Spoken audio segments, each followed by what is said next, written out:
I wanted to make a special video just for those of you that are maybe newer or starting out, explaining all the modifications that you can do in yoga. Modifications are like the secret language of yoga that make poses accessible to everyone, regardless of their ability. So let's take a look at some of the common modifications so you can make maybe more advanced poses that you see in my sequences accessible to you right now.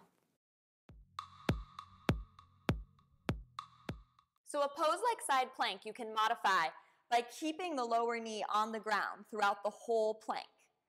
You could also modify it by coming into side plank, but then deciding you actually want to take the top leg down in front of you. So you have two options. Modify by having the bottom knee down on the ground, or modify by having the top leg supporting you and you press down through the sole of the foot.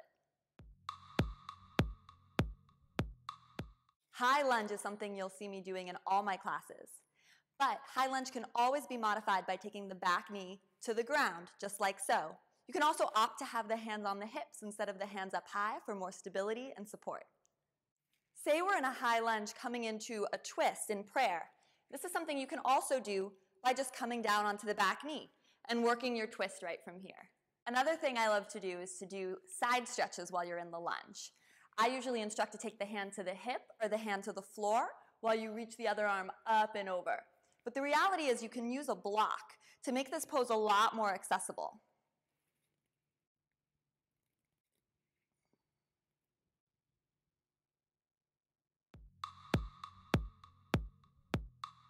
Eagle pose, where you cross at the elbows and interlace the hands, is not accessible for so many of us.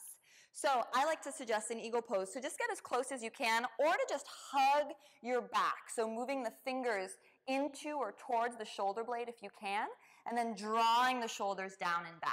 So it'll just look like you're giving yourself a big hug with the elbows stacked. To modify the pose where we also do eagle in the legs, you can always take cactus arms, and instead of wrapping one leg on top of the other, just place the top foot on the mat so you have a lot of stability. So notice I'm not wrapping all the way around, which can also torque the hips.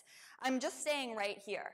And then you can play with moving the foot off the floor if you want to balance, or just keeping it here so you have a lot of stability.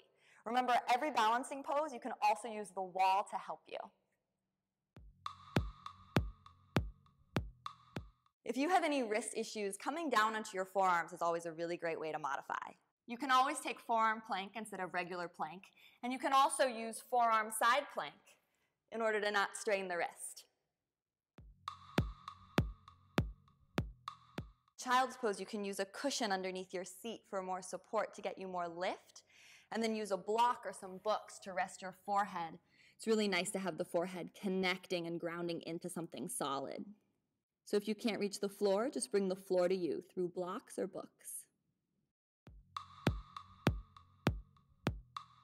Traditionally, tree pose is taught with the sole of the foot connecting with the inner thigh, high by the groin. A nice modification is to just take the sole of the foot to the ankle and begin working your balance here. If you fall out of it, it's just less strenuous on the body, and you can still get all the same benefits of the pose. The most important thing to remember is just not to have the foot on the actual knee joint.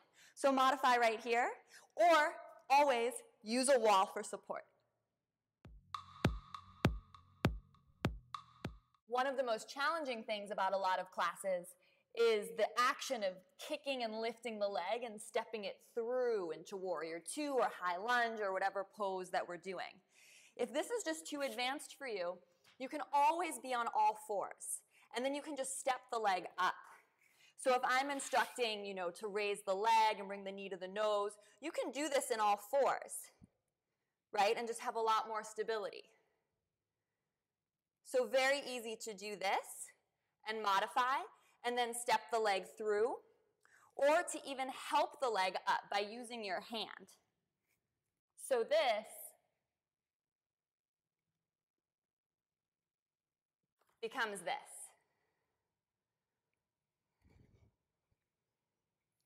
I hope you enjoyed this guide to common modifications that you could use. Use modifications in your practice and your body will thank you. Remember that yoga is supposed to be individualized and tailored so it works for you, not the other way around. And if you like this practice, you might really like my 7 Secrets to Yoga course, which is really appropriate for beginners.